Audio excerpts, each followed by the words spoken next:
So next, technology innovation. So technology innovation economic growth increase ചെയ്യും അല്ലേ? Economic growth drive ചെയ്യുന്നത് എന്താണ്? Technology innovation ആണ്. കാരണം പുതിയ കാര്യങ്ങൾ വന്നാലാണ് പുതിയ ഇൻഡസ്ട്രീസും പുതിയ ജോബ് ഓപ്പർച്യൂണിറ്റീസ് വരിക. സോ അത് നമ്മുടെ ക്വാളിറ്റി ഓഫ് ലൈഫിനെ ഇമ്പ്രൂവ് ചെയ്യും. കാരണം പുതിയതായിട്ടുള്ള പ്രൊഡക്ട്സ് നമുക്ക് വന്നുകൊണ്ടിരിക്കുകയാണ്.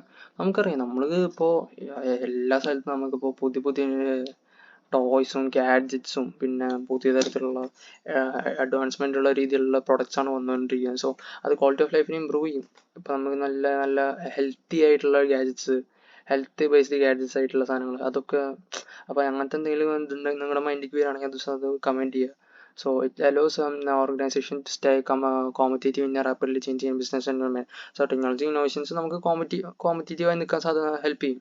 നമ്മൾ നേരത്തെ പറഞ്ഞത് തന്നെ. സോ നമ്മളൊരു ടെക്നോളജി കോമ്പറ്റീഷൻ എന്ന വീഡിയോയിൽ പറഞ്ഞിട്ടുണ്ടായിരുന്നു. സോ അത് കാണാത്തവരുണ്ടെങ്കിൽ അത് കാണുക. It can lead to increased productivity and efficiency. ഉറപ്പായിട്ടും പ്രൊഡക്ടിവിറ്റി എഫിഷ്യൻസി എന്തായാലും ഇന്നോവേഷൻസ് കൂട്ടും. പിന്നെന്താ, സയൻറ്റിഫിക് ആൻഡ് ടെക്നോളജിക്കൽ ഡിസ്കോഴ്സ്, പുതിയ ടെക്നോളജിക്കൽ സയൻറ്റിഫിക് ആയിട്ടുള്ള ഡിസ്കവറീസും. അപ്പം നാനോ ടെക്നോളജി ആ ഒരു ഫീൽഡിൽ വളരെ വാസ്റ്റ് ആയിട്ടുള്ള ഡിസ്കവറീസ് ഒക്കെ ഉണ്ട്. ആദ്യം നമ്മൾക്ക് നാനോ പാർട്ടിക്കിൾസും പിന്നെ അത് കണ്ടുപിടിച്ചിട്ട് പിന്നെ നാനോ ടെക്നോളജി വന്നു. ഇപ്പോൾ നാനോ കമ്പ്യൂട്ടിങ്സും പിന്നെ ക്ലൗഡ് കമ്പ്യൂട്ടിങ്സ് വരെ അത് ബേസ്ഡ് ആയിട്ട് വന്നു തുടങ്ങുകയാണ്. സോ അതൊരു എക്സാമ്പിൾ ആണ്. It can address society changes such as health care, energy and environment protections. Sustainable ഒരു ടെക്നോളജി നമുക്കിത് നോക്കിയിട്ട് എഴുതാം. അത് രണ്ടും ഒരു ബേസ് ചെയ്ത് നമുക്ക് എഴുതാവുന്നുള്ളൂ. ഈ ഒരു അഡ്രസ് സൊസൈറ്റി ചേഞ്ച്. പിന്നെ എന്തൊക്കെ സൊസൈറ്റി ചേഞ്ചസ് ആണ് ടെക്നോളജി മൂലം വരുന്നതെന്ന് നിങ്ങൾക്ക് എന്താണെന്ന് തോന്നുന്നുണ്ടെങ്കിൽ നിങ്ങൾക്കത് കമൻറ്റ് ചെയ്യുക. പിന്നെ ആ ഒരു സ്ലൈഡ് ആ ഒരു കാര്യം നമ്മൾ മുമ്പ് നോക്കിയിട്ടുണ്ട്. സസ്റ്റൈനബിൾ ടെക്നോളജി എന്ന് പറയുന്നത് അത് നമ്മൾ മുമ്പത്തെ വീഡിയോസ് കണ്ടാൽ മനസ്സിലാവുന്നതാണ്. So it can improve communication collaborations. Global വലിയ സ്കെയിലിൽ കമ്മ്യൂണിക്കേഷൻ കൊളാബറേഷൻസ് ഇംപ്രൂവ് ചെയ്യും. കാരണം പിന്നെ പുതിയ ഇന്നോവേഷൻസ് ഡെവലപ്പ് ആകുമ്പോൾ പുതിയ ഓരോ കോൺക്ലേവ്സും പിന്നെ മീറ്റും അങ്ങനത്തെ കുറേ കാര്യങ്ങൾ. ഇപ്പോൾ അവരുടെ പ്രൊഡക്റ്റ് ഷോക്കേസ് ചെയ്യാൻ വേണ്ടിയിട്ട് കുറേ കാര്യങ്ങളൊക്കെ അവർ ചെയ്യണത് നമുക്കറിയാം. സോ അങ്ങനത്തെ മീറ്റ്സും അതൊക്കെ വിളിക്കുമ്പോൾ കൂടുതൽ ആൾക്കാർ കമ്മ്യൂണിക്കേഷൻസ് കൊളാബറേഷൻസ് കൂടുതൽ ചെയ്യണം. സോ അത് പുതിയ ഡെവലപ്മെൻറ്റും പുതിയ സ്കിൽസും കേബിൾസും ഒക്കെ ഡെവലപ്പ് ചെയ്യുകയാണ് ചെയ്യുന്നത്. സോ എന്താണ് key issues? Managing technology innovations manage ചെയ്യാനായിട്ടുള്ള കീ ഇഷ്യൂസ് വരുന്നത് എന്തൊക്കെയാണ്?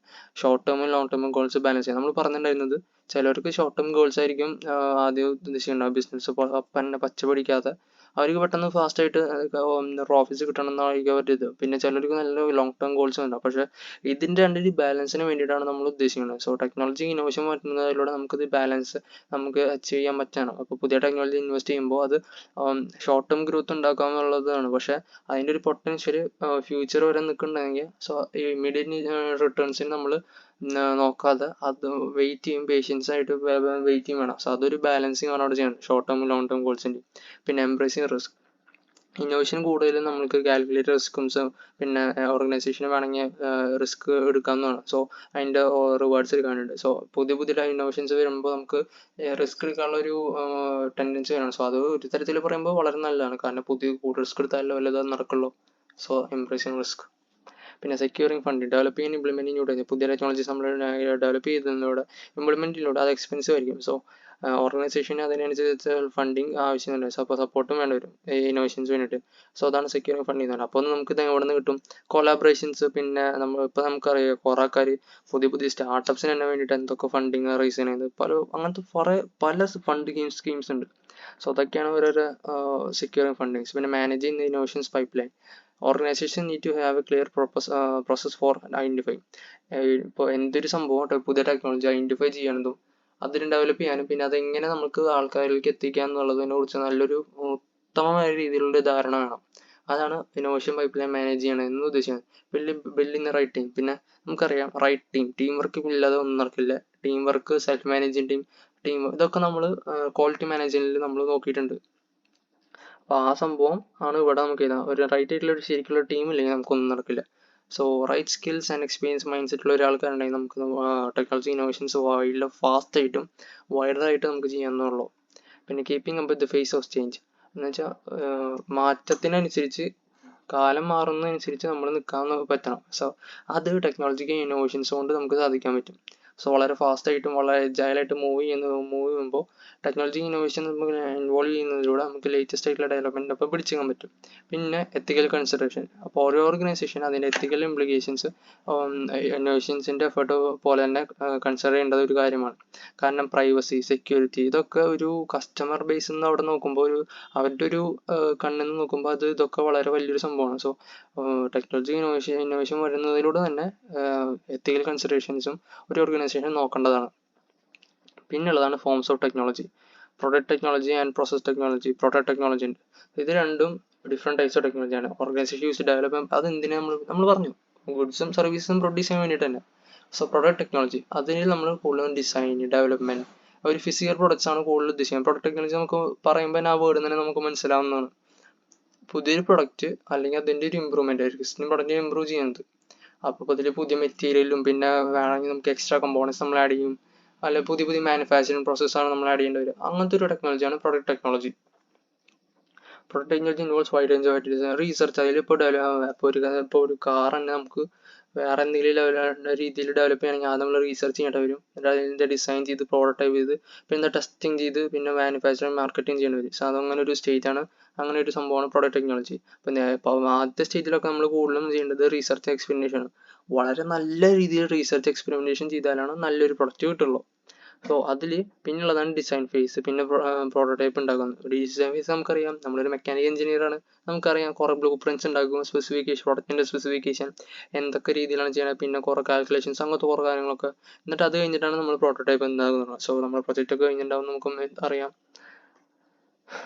Process technology it refers to design process and development of processes and systems that use it to produce goods and services. Goods and services നമ്മൾ produce ചെയ്യുന്നുണ്ട് technology ഉപയോഗിച്ചിട്ട്. ആ technology ഉപയോഗിച്ച് നമ്മൾ goods and service produce ചെയ്യാൻ വേണ്ടി എന്തൊക്കെ കാര്യങ്ങളിലൂടെയാണ് കടന്നു പോകുന്നത്, അല്ലെങ്കിൽ ആ കടന്നു പോകുന്ന കാര്യങ്ങൾ എന്തൊക്കെയാണെന്ന് ഇംപ്ലിമെൻറ്റ് ചെയ്യേണ്ട കാര്യങ്ങളാണ് പ്രോസസ് ടെക്നോളജി. അപ്പോൾ ആ ഒരു പ്രോസസ്സ്, അപ്പോൾ ഇന്നൊരു പ്രൊഡക്റ്റ് ഉണ്ടാക്കണമെങ്കിൽ ഇന്ന പ്രോസസ്സ് വേണം, അല്ലെങ്കിൽ ഇന്ന പ്രോസസ്സുകൾ ചെയ്താൽ മാത്രമാണ് നമുക്ക് നമ്മൾ ഉദ്ദേശിക്കുന്ന പ്രൊഡക്റ്റ് നമുക്ക് ഇമ്പ്രൂവ് ആവാൻ പറ്റുള്ളൂ. ആ ഒരു സംഭവമാണ് പ്രോസസ് ടെക്നോളജി ഉണ്ട്. അതാണ് പറഞ്ഞത്, optimisation of production processes to make the more efficient, വളരെ കോസ്റ്റ് എഫക്റ്റീവ്, ഒപ്പം തന്നെ എൻവയോൺമെൻറ്റ് സസ്റ്റൈനബിൾ ആയിട്ടുള്ളൊരു പ്രൊഡക്റ്റ് ഉണ്ടാക്കാൻ വേണ്ടിയിട്ട് ഇൻവോൾവ് ചെയ്യുന്ന സംഭവമാണ് പ്രോസസ് ടെക്നോളജി. അതിൽ എന്താ കൂടുതൽ ഫോക്കസ് ചെയ്യുന്നത്, വേസ്റ്റ് കുറയ്ക്കുന്നതും പ്രൊഡക്ഷൻ പ്രോസസ്സിൻ്റെ ക്വാളിറ്റി ഇമ്പ്രൂവ് ചെയ്യുന്നതിലാണ് ഫോക്കസ് ചെയ്യുന്നത്. സോ ഇതിൽ പല വേസ്റ്റേജസും എന്താണെന്ന് വെച്ചാൽ പ്രോസസ്സ് നമ്മൾ ചെയ്യാൻ പോകുന്ന പ്രോസസ്സ് നല്ല രീതിയിൽ ഡിസൈൻ ചെയ്യുക. ആ പ്രോസസ്സ് ഇപ്പോൾ എക്സിസ്റ്റിംഗ് പ്രോസസ്സ് ഉണ്ടെങ്കിൽ അതിനെ എന്തെങ്കിലും ഒന്ന് മോഡിഫൈ ചെയ്യുക അല്ലെങ്കിൽ ഇമ്പ്രൂവ്മെൻറ്റ് ചെയ്യുക, അതൊക്കെയാണ് പ്രോസസ് ടെക്നോളജിയിൽ വരുന്നത്. അപ്പോൾ പ്രോസസ്സിൽ രണ്ട് ഫേസ് എന്നാണ്, പ്രോസസ് ഡിസൈൻ ഫേസും പ്രോസസ് ഇമ്പ്രൂവ്മെൻറ്റ് ഫേസ്.